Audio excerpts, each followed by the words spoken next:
सनातन धर्म से जुड़े सभी शास्त्रों और पुराणों में महिलाओं को बहुत ही खास दर्जा दिया गया है। चाहे ये पात्र इतिहास से जुड़े हों या फिर पौराणिक काल, सभी दौर में शासन और प्रशासन में महिलाओं की खासी भूमिका रही है। वहीं इसके विपरीत पौराणिक काल में कुछ ऐसे भी उदाहरण हैं जब जब इन महिलाओं के पतियों ने उनकी बात नहीं सुनी, तब इसका खामियाजा इनके पतियों को अपनी जान देकर चुकाना पड़ा। आइए नजर डालते हैं ऐसी ही कुछ पौराणिक घटनाओं पर। रामायण में बाली और सुग्रीव दो भाइयों का जिक्र किया गया है। बाली के मन में मैल आ गया था और उसने अपने भाई सुग्रीव को सभी राजपाट से बेदखल कर दिया और उसकी पत्नी को भी अपने अधीन कर लिया। बाली की पत्नी तारा ने उसे लाख समझाया, ऐसे अधर्म के मार्ग पर चलने के लिए मना किया, लेकिन वह नहीं माना। अंत में सुग्रीव मर्यादा पुरुषोत्तम भगवान राम की शरण में चला गया। तो भी बाली की पत्नी ने उसे चेताया, लेकिन बाली की मति भ्रष्ट हो चुकी थी और खामियाजा उसे अपनी जान देकर चुकाना पड़ा। प्रभु श्री राम ने धर्म के मार्ग पर चलते हुए बाली का वध किया और सुग्रीव को उसका राजपाट पत्नी समेत वापस मिला। रावण जब छल से सीता माँ का हरण करके उन्हें लंका ले आया तो उनकी पत्नी महारानी मंदोदरी ने इस अधर्म के प्रति उन्हें चेतावनी और सीता को सकुशल वापस लौटाने को बोला, लेकिन रावण ने अपनी पत्नी की बात नहीं मानी और नतीजा ये हुआ कि रावण ने एक एक करके अपने सभी पुत्रों को गंवाया और फिर एक एक करके अपने भाइयों की जान से हाथ धो बैठा। इतने पर भी रावण नहीं माना तो अंत में भगवान राम के हाथों उसे भी मोक्ष की प्राप्ति हुई। पौराणिक कथाओं के अनुसार जलंधर का जन्म भगवान शिव के तेज से हुआ था। जलंधर की पत्नी वृंदा को ही उसकी शक्ति माना जाता था। वृंदा के पतिव्रता धर्म के कारण ही सभी देवी देवता मिलकर भी जलंधर को पराजित नहीं कर पा रहे थे।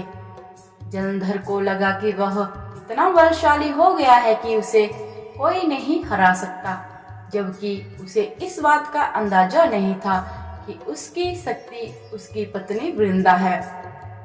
अभिमान में आकर जलंधर देवताओं की पत्नियों को सताने लगा।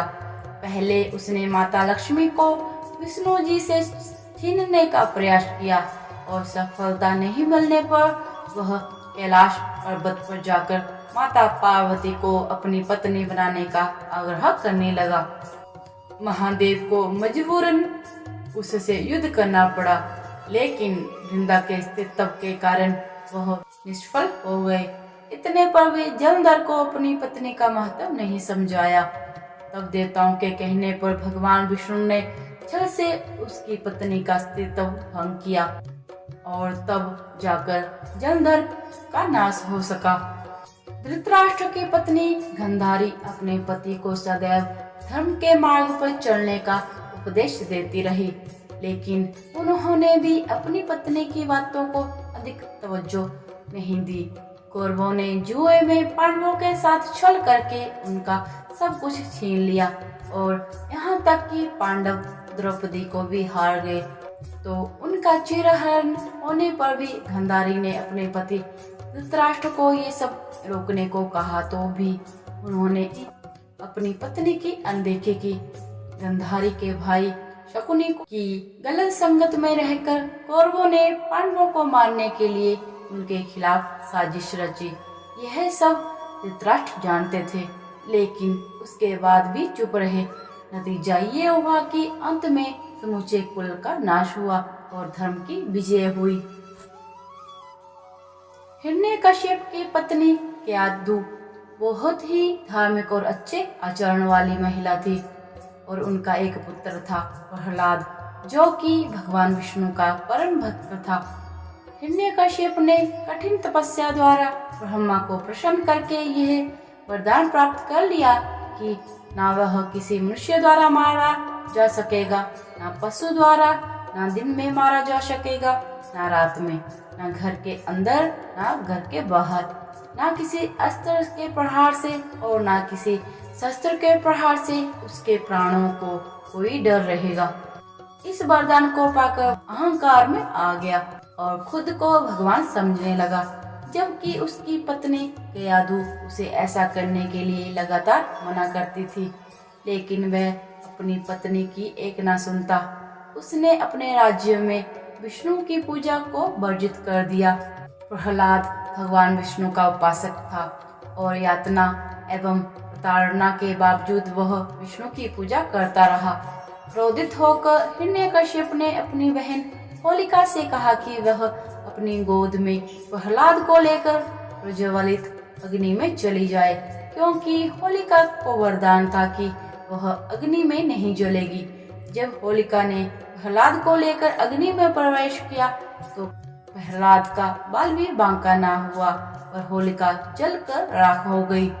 अंत में नरसिंह के रूप में भगवान विष्णु ने हिरण्यकश्यप का भी अंत कर दिया।